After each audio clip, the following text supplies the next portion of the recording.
What are the process of blood clotting. Blood clotting कैसे होता है, तो अपन ये बात याद रख लेंगे। Blood clotting this is very important for you.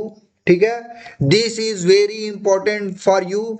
तो देखो, जब भी ब्लड क्लॉटिंग चलती है, जब भी ब्लड क्लॉटिंग होता है, समझ गए, जब भी ब्लड क्लॉटिंग होती है तो याद रखेंगे दो तरीके की पाथवे चलती है। One is the intrinsic pathway, another is the extrinsic pathway. ठीक है, one is the intrinsic pathway, another is the extrinsic pathway. दो पाथवे चलती है। चलो ठीक है, अब देखो इंट्रेंसिक पाथवे क्या है। इंट्रेंसिक पाथवे तब चलती है जब कोई हमारा ब्लड वेसल्स क्या होती है, रप्चर होती है। क्या होती है, रप्चर होती है। और एक्सट्रेंसिक पाथवे तब चलती है जब कोई हमारा बॉडी का टिश्यू डैमेज होती है। टिश्यू जैसे मसल का डैमेज, टिश्यू, स्किन का डैमेज, टिश्यू, बोन का डैमेज, टिश्यू। तो जब ये टिश्यू डैमेज होता है तब उस कंडीशन में एक्सट्रेंसिक पाथवे चलती है। जब कोई ब्लड वेसल, जैसे ये हमारे पास क्या है, एक तरीके का ब्लड वेसल्स है, और ये ब्लड वेसल डैमेज हो जाए, ब्लीडिंग होने लगे यहां से कट होके, तो इस कंडीशन को हम लोग क्या बोलते हैं, इंट्रेंसिक पाथवे। ठीक है, तो बेसिकली देखो, हमारे बॉडी, हमारे ब्लड के अंदर क्लॉटिंग फैक्टर होते हैं। कितना क्लॉटिंग फैक्टर होते हैं, क्लॉटिंग फैक्टर याद रखेंगे। क्लॉटिंग फैक्टर होते हैं, कितना होते हैं सर, 1 से लेके 12 तक होते हैं। कितना होते हैं, 1 से लेके 12 तक होते हैं। ठीक है, तो जब भी इंट्रेंसिक पाथवे चलती है या एक्सट्रेंसिक पाथवे चलती है, वो 1 से नहीं चलती है, याद रखेंगे। 12 से चलती है, 1 पे खत्म होती है। 12 से चलती है, 1 पे खत्म होती है। तो देख लो, जब भी यहाँ पे मान लो क्या है, एक मिनट एक मिनट एक minute, just wait just wait, ये बहुत इंपॉर्टेंट है, आप इसको समझो यार। Blood clotting is very important. जब तक आपको ब्लड क्लॉटिंग नहीं समझ में आ रही है तब तक आप ब्लीडिंग नहीं रोक पाओगे। ठीक है, तब तक ब्लीडिंग रोक नहीं पाओगे। This is very very important, और ये आज मैं आपको एकदम क्रिस्टल क्लियर कर दूंगा कि कैसे ब्लड क्लॉटिंग होती है। बस आप बने रहो। ठीक है, तो हमने बोला कि 12 क्लॉटिंग फैक्टर होती है, और जब भी क्लॉटिंग होती है तो वो 12 से चल के 1 पे समाप्त होती है। ठीक है, 1 पे। ठीक है, तो जब भी देखो, यहां पर क्या है, यहां पे क्या है, ब्लड वेसल्स है, यहां पे क्या है, ब्लड वेसल्स है, यहां पे क्या है, ब्लड वेसल्स है।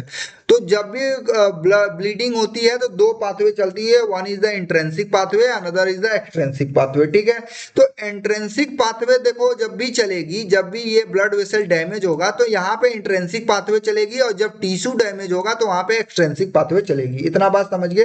अब देखो, अब क्या होगा, जब भी टिश्यू डैमेज होगा तो क्लॉटिंग फैक्टर 12 जो होती है वो टहलती रहती है ब्लड वेसल्स में। ठीक है, तो जैसे ही ब्लीडिंग हुआ तो ये क्लॉटिंग फैक्टर 12 जो होगी वो कन्वर्ट हो जाएगी किसमें, क्लॉटिंग फैक्टर 12A में। ठीक है, 12A में। अब देखो, क्लॉटिंग फैक्टर 12 जो होगी वो 12A में कन्वर्ट होगी, और फिर उसके बाद जो है second, this is the first process, अब चलेगी सेकेंड प्रोसेस। ठीक है, सेकेंड प्रोसेस चलेगी। ठीक है, this is the first process and this is the second process.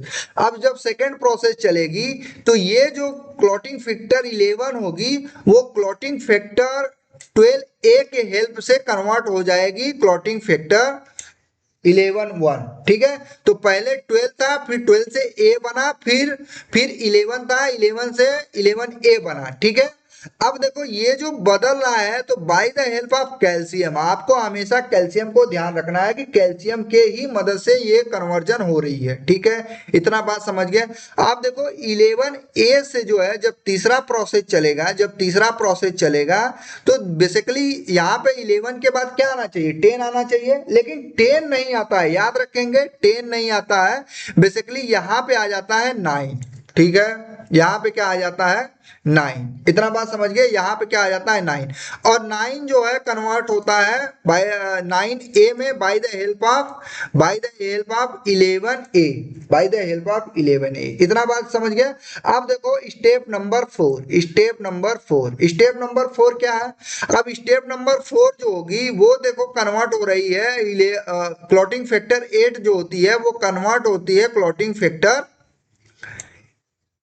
Clotting factor 8A में, ठीक है, क्लॉटिंग फैक्टर 8A में। और ये क्लॉटिंग फैक्टर 8A जो होती है वो कन्वर्ट करती है। अब देखो ये चौथा हो गया, अब पांचवा स्टेप आएंगे। पांचवा स्टेप में क्या होगा, अब देखो ये जो 10 है, देखो पहले 9 के बाद तो 10 आना चाहिए, लेकिन ऐसा नहीं हुआ। 9 के बाद 8 आया है, 8 के बाद 10 आया है। और तुम जब लिखोगे तो तुम सीरियल कर दोगे, तो एग्जामिनर बहुत ही चालाक होता है, उसको पता होता है कि भैया 9 के बाद 8 आता है ना कि 10 आता है, ठीक है। तो इतना बात आप समझ लो। अब यहाँ देखो, यहाँ 11 के बाद क्या आ गया, 9 आ गया, 9 के बाद क्या आ गया, 8 आ गया, 8 के बाद 7 आना चाहिए, लेकिन 7 नहीं आता है। 8 के बाद आ जाता है तुम्हारा क्या, 10 आ जाता है। और ये 10 फर्दर कन्वर्टेड इनटू 10 ए में, ठीक है। तो यहां पर जो है प्रोसेस जो है कॉमन है, दिस प्रोसेस इज कॉमन, ठीक है। जो मतलब इंट्रेंसिक पाथवे में जो 10A बनता है और एक्सट्रेंसिक पाथवे में जो 10A बनता है, this is the common pathway. 10A का बनना, this is the common pathway. इतना बात समझ गए। अब देखो एक्सट्रेंसिक पाथवे में क्या चलती है, एक्सट्रेंसिक पाथवे में जब कोई सेल्स टिश्यू इंजरी होती है तो 7 से चलती है, याद रखेंगे। एक्सट्रेंसिक पाथवे जो होती है वो 7 से चलेगी और 7A में कन्वर्ट होगी। और ये 7A जो होगी वो कन्वर्ट होगी, X को कन्वर्ट करेगी किसमें, XA में, ठीक है। यहाँ देखो 8A कन्वर्ट कर रही है 10 को 10A में, और यहाँ पे जो है एक्सट्रेंसिक पाथवे में 10A को कन्वर्ट कर रही है 7A, ठीक है। तो कहने का मतलब सर ये बताओ कि इंट्रेंसिक फैक्टर में जब ब्लड वेसल टूटता है तो क्लॉटिंग फैक्टर 12 से स्टार्ट होती है, और इंट्रेंसिक फैक्टर में जब टिश्यू डैमेज होता है तो क्लॉटिंग फैक्टर 7 से स्टार्ट होती है। तो और दोनों का पाथवे जो कॉमन है वो कौन सा है, 10A है, याद रखेंगे 10A है। इतना बात समझ में आई। अब देखो यहां तक काम हो गया है, but 10A is not responsible for the bleeding, ठीक है। ब्लीडिंग क्लॉटिंग के लिए रिस्पॉन्सिबल नहीं है। जैसे ही 10 बन जाता है, 10A बन जाता है, वैसे ही हमारे बॉडी में लीवर होती है। क्या होती है, लीवर होती है। क्या होती है, लीवर होती है। और ये लीवर क्या करेगी, इस प्रोथ्रोम्बिन को क्या करेगी, रिलीज करेगी ब्लड में। क्योंकि जब भी ब्लीडिंग होगा लीवर को पता चल जाता है कि भैया ब्लीडिंग हो रहा है, तो ये लीवर क्या करेगी, एक इनएक्टिव प्रोटीन रिलीज करेगी जिसको हम लोग बोलेंगे प्रोथ्रोम्बिन, ठीक है।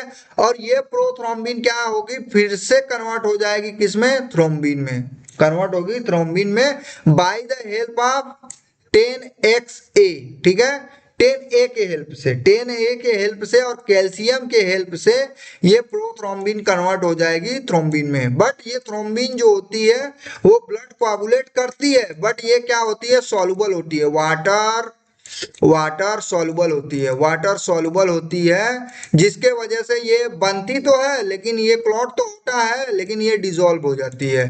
यहाँ ब्लीडिंग नहीं रुकेगी। तब लीवर को पता चल जाता है कि भैया देखो प्रोथ्रोम्बिन से रुकेगा नहीं, तो ये लीवर क्या करेगी, एक और प्रोटीन जो है रिलीज करेगी जिसको हम लोग क्या बोलते हैं, फाइब्रिनोजेन, ठीक है, फाइब्रिनोजेन। और ये फाइब्रिनोजेन कन्वर्ट होती है थ्रोम्बिन के हेल्प से, जिसमें हम लोग इसको बोलते हैं फाइब्रिन मोनोमर, फाइब्रिन बनाती है। You can see the fibrin, this is the fibrin बनाती है। वीडियोस बनाने हैं, फिल्मोरा है ना।